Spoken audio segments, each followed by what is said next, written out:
हर हर महादेव भक्तों, जय माता दी। भक्तों, इस वर्ष गुप्त नवरात्रि हम सभी 30 जून दिन होगा गुरुवार का, उस दिन सेलिब्रेट करेंगे। जी हाँ, एक साल में 4 नवरात्रि होती है, जिसमें से 2 हम सभी बहुत अच्छे से सेलिब्रेट करते हैं धूमधाम से, और 2 गुप्त नवरात्रि होती है जो कि आषाढ़ माह के शुक्ल पक्ष की प्रतिपदा तिथि से स्टार्ट होती है। इस वर्ष आषाढ़ माह के शुक्ल पक्ष की प्रतिपदा तिथि 30 जून को है, और जो घट स्थापना का समय होगा, यदि आप कलश स्थापना करते हैं अपने घर में, देखिए यूँ तो हम सभी 2 नवरात्रियों में अपने घर में खूब सुंदर तरीके से कलश स्थापना करते हैं, माता की पूजा करते हैं, परंतु गुप्त नवरात्रि में बहुत ही कम भक्त हैं जो कि कलश स्थापना करते हैं। यदि आप कलश स्थापना करते हैं तो जो मुहूर्त होगा वो होगा सुबह 6:04 से लेकर के 7:19 का। यदि आप सुबह नहीं कर पा रहे हैं किसी कारणवश, तो अभिजीत मुहूर्त में भी कलश स्थापना कर सकते हैं, जिसका समय होगा 12:16 से लेकर के 1:09 का। इन दोनों समय के बीच में आप कलश स्थापना कर सकते हैं। और गुप्त नवरात्रि में हमें क्या करना चाहिए, अब हम ये डिस्कस कर लेते हैं। अगर आप गुप्त नवरात्रि में कलश स्थापना नहीं करते हैं, परंतु आप माता रानी के भक्त हैं, तो आपको चाहिए कि आप प्रतिदिन रात्र के समय, जी हाँ, क्योंकि नवरात्रि में रात के समय हम माता की पूजा करते हैं, तो आपको रात में दुर्गा चालीसा का पाठ करना चाहिए। पॉसिबल है, अगर पॉसिबल नहीं है तो आप माता को केवल प्रणाम ही कर लें सुबह और शाम को। यदि आप चाहें तो अपने घर में अखंड दीपक भी जला सकते हैं 9 दिन के लिए, गाय के घी का या तिल के तेल का, आपकी मर्जी है। माता को 9 दिनों में अलग अलग भोग लगा सकते हैं। प्रथम दिवस माता शैलपुत्री का होता है, माता को गाय के घी का भोग लगाया जाता है। द्वितीय दिवस माता चंद्रघंटा का होता है, माता ब्रह्मचारिणी का होता है। माता ब्रह्मचारिणी को हम सभी शक्कर का भोग लगाएंगे, जिसे हम चीनी भी कहते हैं। तीसरा दिन चंद्रघंटा माता का होता है, उस दिन आप माता रानी को दूध से बनी हुई मिठाई का भोग लगा सकते हैं, या फिर दूध का ही भोग लगा दें।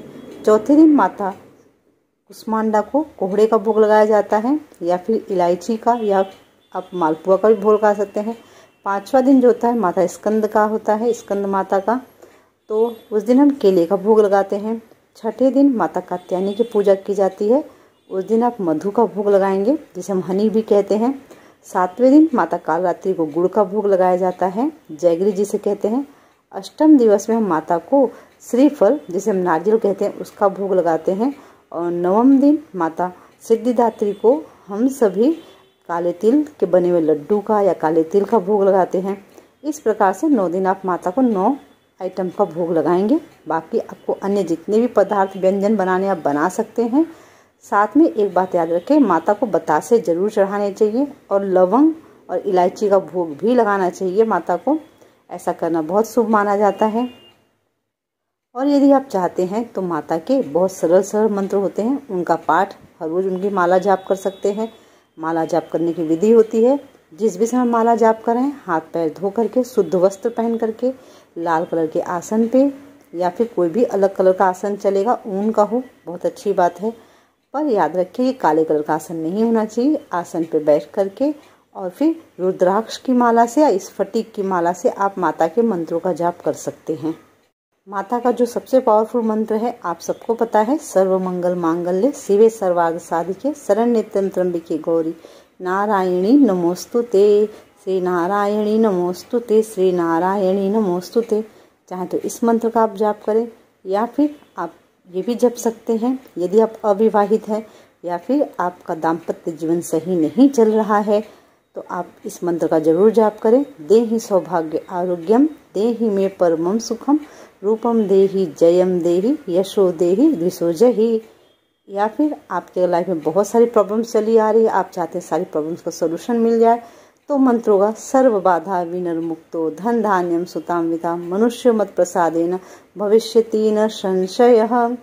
अगर आप ये मंत्र भी नहीं जप सकते, आप चाहते प्रति दिवस माता के अलग अलग मंत्र होते हैं, जैसे माता शैलपुत्री का ओम शैलपुत्रे नमः, इस तरह से हर माताओं का अलग अलग मंत्र होता है, आप उन मंत्रों को भी जप कर सकते हैं।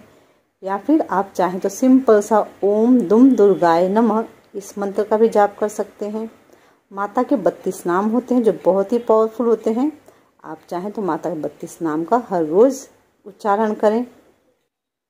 यदि आप तंत्र साधना सीखना चाहते हैं या आप चाहते हैं माता की शक्तियाँ आपको प्राप्त हों, तो ऐसे केस में आपको माता की 10 महाविद्या माताएं जो हैं उनकी आराधना करनी चाहिए। उनकी आराधना करने के कुछ रूल बताए जाते हैं। वो रूल आप अपने गुरु से पूछ करके तब साधना स्टार्ट करें। 10 महाविद्या माता में सबसे पहली माता होती है माता काली, दूसरी माता तारा, तीसरी षोडशी माँ, चौथी माता भुवनेश्वरी हैं, 5वीं भैरवी, 6वीं छिन्नमस्तिका माँ, 7वीं धूमावती माता, 8वीं बगलामुखी माता, फिर मातंगी माता, फिर कमला माता। आप चाहें तो इन माताओं में से किसी भी एक माता के स्वरूप की आराधना करें 9 दिन तक लगातार। और जो भी शक्तियाँ आप चाहते हैं माता से, माता आपको प्रसाद के रूप में, अपने आशीर्वाद के रूप में ज़रूर देती हैं। पर फिर भी मैं यहाँ एक बार निवेदन करूँगी कि किसी गुरु के सानिध्य में ही आप इस साधना को स्टार्ट करेंगे।